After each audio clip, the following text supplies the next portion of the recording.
आप देख रहे हैं देश का तेजी से बढ़ता हुआ न्यूज चैनल UFH न्यूज। नमस्कार। मथुरा की श्री कृष्ण नगरी में की गई दशानन रावण की पूजा।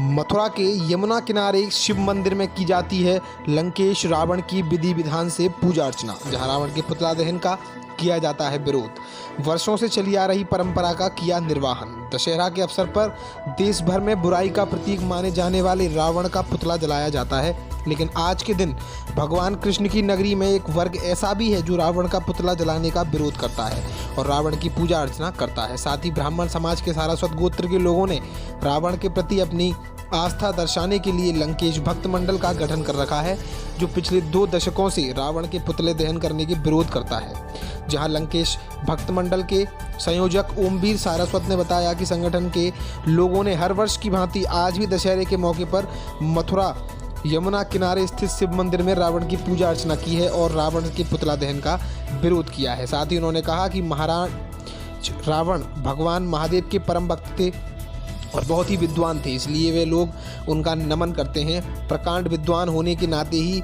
किसी को भी उनका पुतला दहन नहीं करना चाहिए, लेकिन इसीलिए वे उनके पुतले जलाए जाने का विरोध करते हैं। उन्होंने कहा कि ऐसा करना किसी भी विद्वान के अनादर के सम्मान है और एक ब्राह्मण के मामले में तो यह ब्रह्म हत्या शरीक है।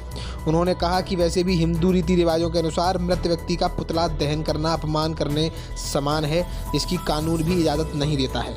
साथ ही ओमवीर सारस्वत ने कहा कि हमारे संविधान में किसी भी धर्म को धार्मिक आस्थाओं को ठेस पहुंचाना दंडनीय अपराध है। साथ ही समाज का एक वर्ग दशानन के पुतले का दहन करके दूसरों के वर्ग की धार्मिक आस्थाओं को चोट पहुंचाता है और इसे रोका जाना चाहिए।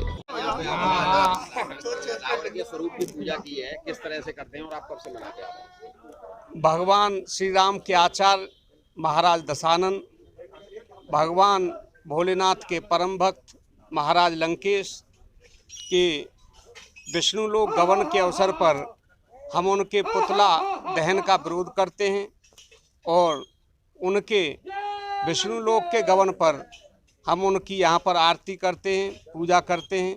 समाज के कुछ लोग उनके पुतला दहन की जो प्रथा चला रहे हैं, हम उसके विरोध में हैं। हिंदू संस्कृति में एक व्यक्ति का अंतिम संस्कार एक बार होता है। किसी भी धर्मशास्त्र में, किसी भी पुराण में बार बार किसी के पुतला दहन की कुप्रथा का कोई वर्णन नहीं है। यहाँ तक कि हमारे संविधान में भी पुतला दहन का कोई स्थान नहीं है। जहाँ हिंदू संस्कृति में महाराज दशानन को प्रकांड विद्वान माना है और प्रकांड ब्राह्मण थे, उन्हें तीनों लोकों में विजेता के रूप में देखा गया है। ऐसे में प्रकांड विद्वान का पुतला दहन करना एक अपमान की श्रेणी में आता है। हम उन लोगों से बार बार यही अपील करते हैं कि पुतला दहन का वह जो कार्यक्रम करते हैं उसे बंद करें और हमारी संस्कृति के अनुसार राम और रावण का युद्ध होना चाहिए और उस युद्ध में जो विजयी रहे भगवान श्री राम, उनकी पूजा होनी चाहिए और रावण का सम्मान होना चाहिए, क्योंकि भगवान राम ने जब उनका सम्मान किया है तो हम राम के भक्त हैं, हमें भी उनका सम्मान करना चाहिए। यही हमारी प्रार्थना समाज से है कि पुतला दहन का कार्यक्रम भविष्य में भी बंद करें। इस बार जो बंद हुआ है, भले ही वो कोरोना महामारी के माध्यम से हुआ हो, भोलेनाथ की कृपा से हुआ हो, भले ही वो दुखद हो, लेकिन हमें उस पर हर्ष है। यह कुप्रथा बंद तो हुई किसी भी प्रकार से। सब्सक्राइब करें हमारे YouTube चैनल को और पल पल की खबरों से वाकिफ रहने के लिए बेल आइकन पर क्लिक करें।